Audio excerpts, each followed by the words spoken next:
few moments later. Bismillahirrahmanirrahim. Assalamualaikum warahmatullahi wabarakatuh. Hai teman-teman, kembali lagi bersama saya Sumayati dengan NIM 2203050002 dari Program Studi Manajemen Dakwah Fakultas Dakwah dan Ilmu Komunikasi Universitas Islam Negeri Mataram. Baiklah teman-teman, pada kesempatan kali ini saya akan membahas tentang perencanaan pusat studi dakwah. Jadi sebelumnya saya itu membaca dua buah buku. Yang pertama itu tentang buku tentang manajemen, yang kedua itu buku tentang dakwah. Di mana buku tentang manajemen ini berjudul Manajemen Dasar, Pengertian dan Masalah, yakni karya dari Bapak Dr. Anus Haji Malayu SP Hasibuan.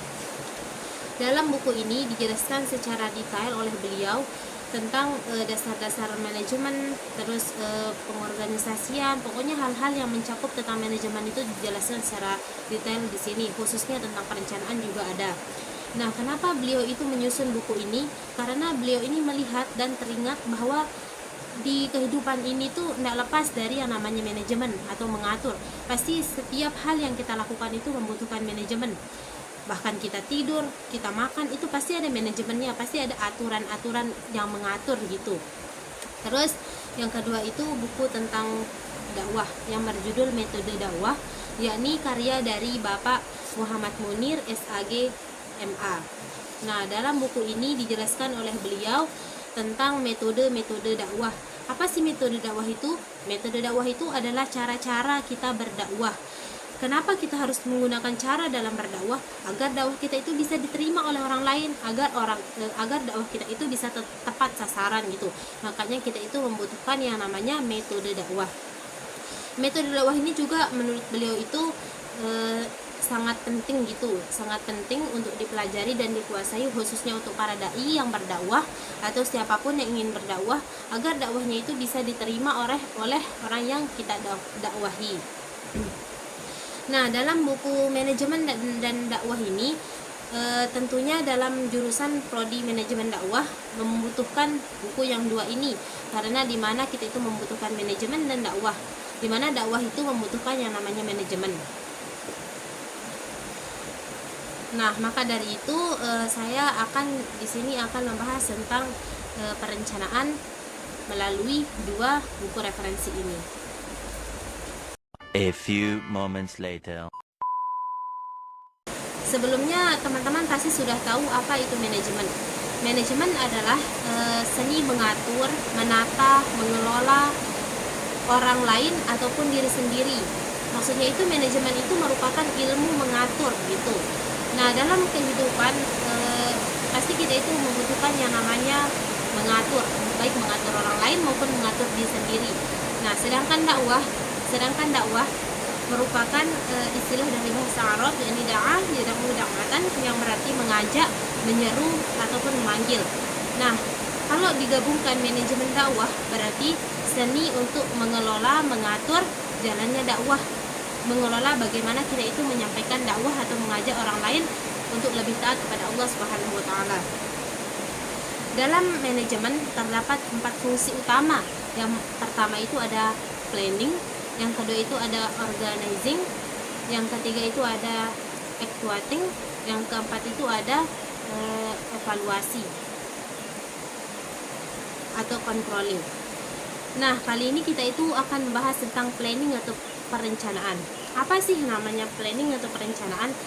Kenapa kita itu harus melakukan yang namanya planning sebelum berdakwah atau melakukan kegiatan yang lainnya? Nah, jadi planning atau perencanaan ini merupakan fungsi utama dalam manajemen yang harus kita lakukan sebelum melakukan sesuatu, khususnya berdakwah. Dalam berdakwah, planning ini merupakan langkah awal yang harus kita tempuh sebelum masuk ke jenjang yang berikutnya seperti organizing, actuating, dan controlling. Nah, teman-teman, kenapa sih kita itu harus melakukan yang namanya rencana? Nah, jadi rencana itu merupakan hal yang penting agar kita itu tahu langkah apa yang harus kita lakukan setelah kita melakukan sesuatu. Misalnya nih ya, Hal kecil pun di dalam kehidupan sehari-hari kita itu memerlukan yang namanya rencana.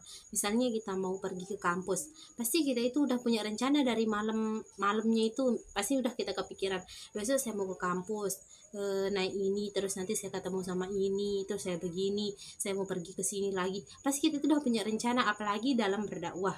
Nah, apalagi dalam konsep dakwah itu pasti yang butuh namanya rencana agar dakwah yang kita lakukan itu bisa tepat sasaran dan sampai kepada orang yang kita dakwahi. Perencanaan merupakan perumusan program-program atau kebijakan untuk menentukan atau mewujudkan tujuan di masa depan.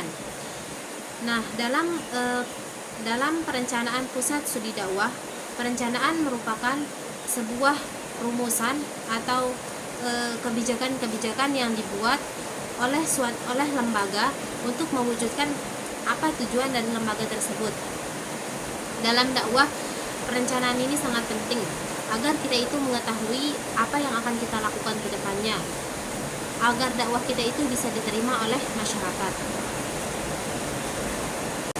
Dalam konsep Islam, perencanaan ini harus didasarkan pada Al-Quran dan Hadis, yakni berdasarkan pada pengalaman atau pelajaran orang-orang terdahulu kita, agar kita itu bisa mendapatkan pelajaran dari mereka tentang perencanaan, agar perencanaan yang kita lakukan itu tidak menimbulkan masalah atau bisa kita menghindari resiko-resiko yang kemungkinan terjadi.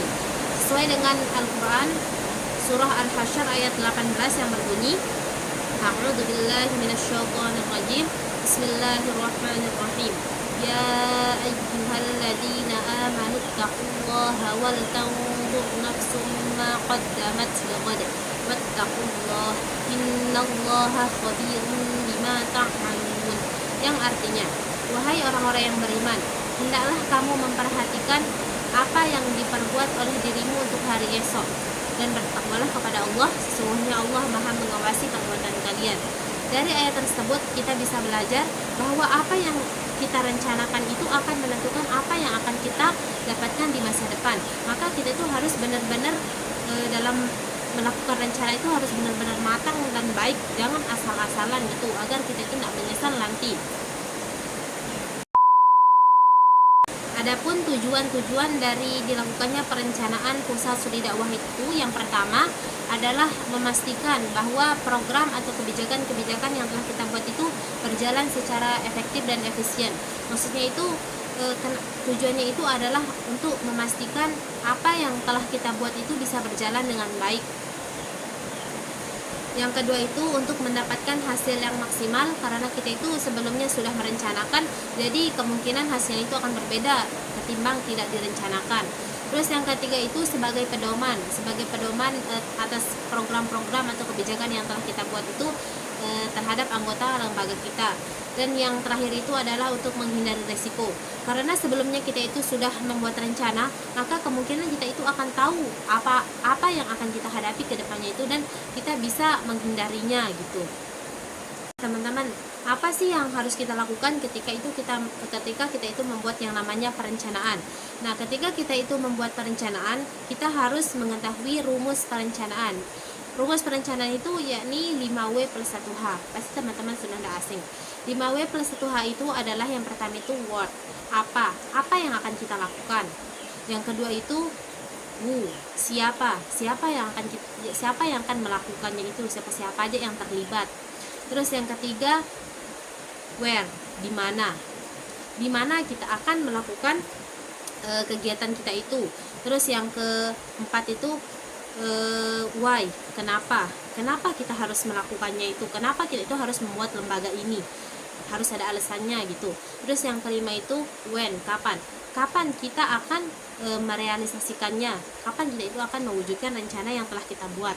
Terus yang terakhir itu ada how, yakni bagaimana kita itu akan membentuk atau membuat lembaga kita ini.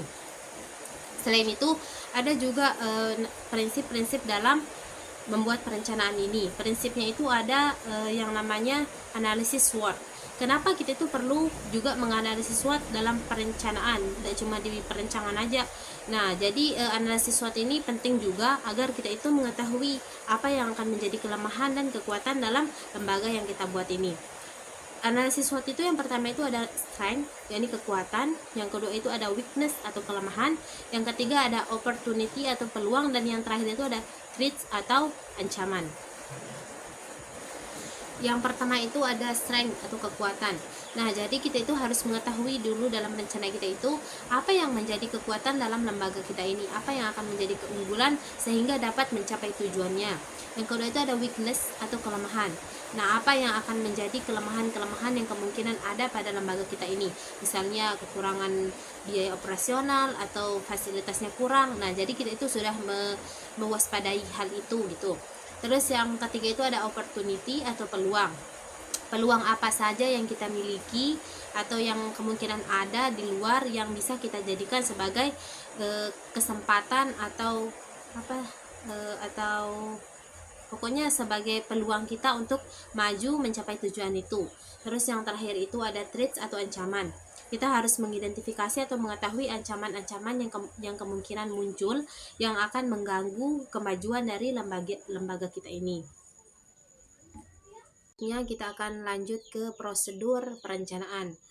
Nah, jadi prosedur perencanaan pusat studi dakwah merupakan langkah-langkah yang akan kita tempuh untuk mewujudkan perencanaan yang telah kita buat itu. Yang pertama itu adalah proyeksi dan estimasi masa depan atau forecasting. Maksudnya itu adalah ramalan masa depan. Kita harus mempunyai gambaran tentang masa depan, apa kemungkinan tren-tren atau isu-isu yang kemungkinan ada di masa depan, sehingga kita itu sudah mengetahui gitu apa misalnya itu tren tentang media sosial, tentang konten-konten TikTok. Jadi kita itu sudah tahu gitu, jadi udah mempersiapkan dakwah seperti apa yang akan kita siapkan di masa depan. Yang kedua itu adalah penetapan sasaran. Maksudnya itu sasaran di sini itu jamaah atau mad'u ataupun masyarakat yang akan kita dakwahi. Misalnya kita itu mau mendakwahi generasi Gen Z atau generasi Z gitu. Nah, di sana kita itu sudah mengetahui tren dan sasaran yang akan kita temui atau yang akan kita tuju. Terus yang ketiga itu aksi. Nah, apa yang akan kita lakukan gitu setelah kita mengetahui tentang sasarannya itu, apa yang akan kita lakukan, misalnya dengan melakukan kajian atau melakukan tablik akbar atau gimana gitu yang bisa menarik mereka. Yang keempat itu kapan waktunya. Nah, jadi penjadwalan waktu itu penting juga, kapan kita akan merealisasikan tentang perencanaan yang udah kita buat. Ada selanjutnya itu penetapan lokasi. Nah, setelah kita mengetahui jadwalnya itu kapan, maka kita itu harus mencari lokasi. Lokasi ini harus yang strategis dan bisa ditempuh atau dijangkau oleh sasaran kita. Terus selanjutnya itu ada yang namanya penetapan metode dakwah. Nah, metode apa yang akan kita gunakan? Apa metode dakwah yang akan kita gunakan untuk mendakwahi mereka? Misalnya kan ada namanya tadi metode dakwah itu mau itu hasanah atau bil hikmah atau mujadalah atau apapun itu, misalnya pendekatan atau bilhal, apapun yang akan kita lakukan untuk menarik mereka. Terus selanjutnya itu ada penetapan biaya. Nah, biaya ini juga penting karena biaya ini menentukan gitu jalan atau enggak lembaga yang sedang kita buat. Biaya ini bisa kita dapatkan misalnya dari sponsorship atau kerjasama atau donasi-donasi dari para donatur. Nah, bisa kita dapatkan dari sana. Yang terakhir itu adalah evaluasi dan monitoring. Maksudnya itu adalah kita itu mengevaluasi, melihat apakah lembaga yang sudah kita buat ini itu udah berjalan dengan baik atau perlu ada perbaikan-perbaikan yang harus kita lakukan gitu. Nah, dari semua penjelasan yang sudah dijelaskan tadi itu, kita bisa mengambil kesimpulan bahwa semua atau segala sesuatu membutuhkan yang namanya perencanaan, khususnya dakwah. Kenapa kita itu butuh perencanaan dalam dakwah? Agar dakwah yang kita sampaikan itu dapat sampai ke masyarakat dan tepat sasaran, tidak melenceng gitu. Nah, dan pengaplikasian ilmu manajemen pada dakwah itu sangat penting karena antara manajemen dan dakwah ini sangat berkaitan.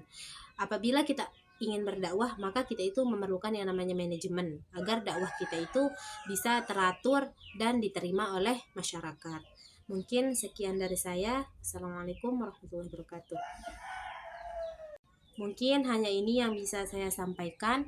Mohon maaf bila ada kesalahan kata ataupun tindakan. Allahu a'lam bishawab. Wassalamualaikum warahmatullahi wabarakatuh. See you next time.